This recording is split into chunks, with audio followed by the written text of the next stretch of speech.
Eu devo contar, em duas palavras, a história das relações internacionais com os partidos democráticos cristãos. Era uma história má. Porquê? Porque o Partido Democrático Cristão mais poderoso, que era o alemão, nem queria ouvir em falar de oposição. E muito menos de oposição que quisesse ter a validade de criar um Partido Democrático Cristão. E quem pagava, verdadeiramente, a União Europeia das democracias cristãs, eram os alemães. Os italianos, pelo contrário, o Partido Democrático Cristão italiano sempre teve um apoio, e um apoio efetivo. Porquê? Porque, como sabem, havia um comitê que convidou todos os partidos políticos de apoio à democracia portuguesa, que estava no Partido Democrático Cristão.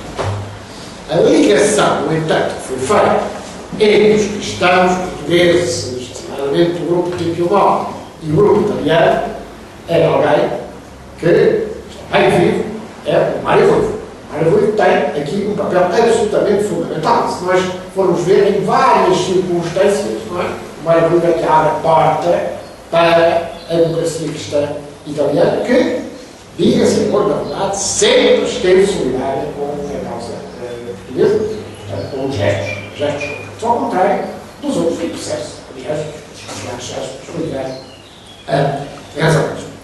Mas o grupo do António Alçada Batista e os amigos não simpatizavam. É verdade, diz o Sr. Rosa, do acordo, diz no livro, havia heterogeneidade nas próprias leituras políticas. O que é facto é que havia a resistência cristã-democrática, houve o próprio mar de relação funcionar, tudo isto nesta galáxia, mas não havia especial simpatia com a ideia de um partido democrático cristão. E neste aspecto, basta ler um dos primeiros ensaios publicados na coleção de Tempio Novo, que era a autoria de Jacques Maritain. Aliás, no segundo ou terceiro livro que é publicado, primeiro opções do Novo Negro. E nos seus ensaios escritos nos Estados Unidos, Jacques Maritain vai defender a ideia de que deve haver cristãos na política, mas não deve haver partidos cristãos. Aliás, por isso mesmo é que, no pós-guerra, não vai haver um partido democrático cristão em França. Vai haver o MRP, o Movimento Republicano Popular, que não se considera, prática, representa essa família, mas não vai, ao contrário do que acontece em Itália, adotar a designação de partido democrático cristão. Portanto, apesar dos contactos com a democracia cristã, sobretudo italiana, não vai haver passos concretos no sentido da criação de um partido. E aqui, quer a lição do Jacques Maritain, quer a lição do Manuel Munier, são claramente contrárias relativamente a esta solução política. É verdade, por aí, nos anos 60, há a tentativa, através do movimento cristão de ação democrática, e no texto que surge, que é assinado pelo advogado de Mourão, Joaquim Pires de Lima, mas que não vai ter uma extraordinária receptividade. E, de facto, a ideia que vai prevalecer relativamente ao Partido Católico é a ideia de que deve haver um empenhamento dos cristãos na democratização, na abertura, na criação de condições concretas para a abertura da situação política, mas não a ideia de um partido católico. É evidente que não podemos aqui esquecer, por um lado, a importância da posição individual tomada por Francisco Lino Neto em 1961, uma carta que individualmente subscreve e que é uma carta profundamente clara no que se refere à necessidade da abertura da liberdade, e depois o celebre documento dos 101, que tem naturalmente uma importância que escuso aqui de Ora, só para terminar, devo dizer o seguinte: esta obra João Miguel Almeida. É uma obra feita com um grande rigor. Hoje, talvez, já se conheçam outros documentos e das personalidades mais complexas em tudo isto, não pode deixar de ser referido o Cardeal Sergeiro, que é, de facto, aliás, no último dos livros de memórias do António Gonçalves Batista, mais uma carta do Cardeal Sergeiro e do João Miguel Almeida, também, a propósito do documento dos 101 e das reações ao documento dos 101, se refere o facto de terem sido feitas diligências, conforme Nuno Bragança vai, ultrapassa a fronteira para mandar uma carta para o Vaticano para que algo seja interceptado pela polícia para a censura, e quando o Cardeal Sergeira regressa,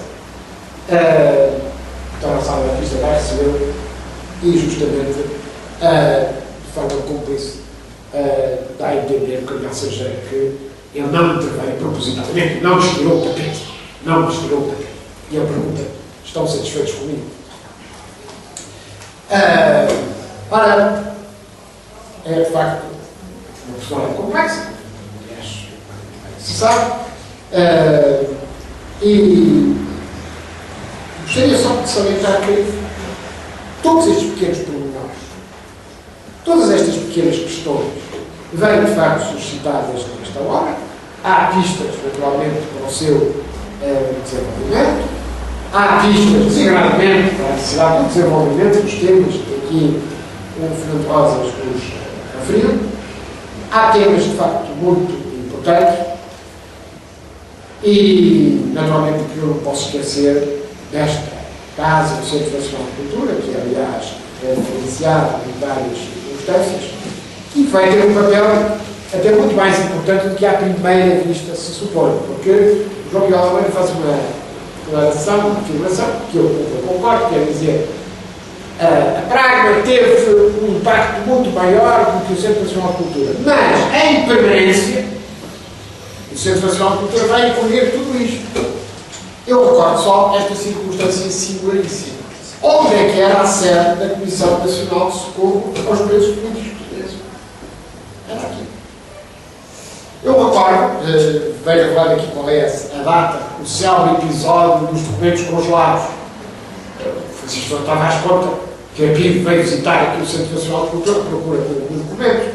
Isso foi no dia 30 de julho de 69, isto tem a ver com documentos ali no Titório Pereira, eram documentos do G9, a PIB queria-os apreender, Francisco Tavares diz: mas então estava a ver a mim, com a minha cara, distribuir documentos clandestinos. A gente da PIB disse com certeza que sim, muito pior, deixa cá ver onde é que eles estão. Vasculhou todo o centro, não descobriu nada. Vai-se a saber que Francisco Tavares, por cuidado, antes de sair, tinha posto todos os documentos no congelador. E os documentos não foram apreendidos nessa circunstância.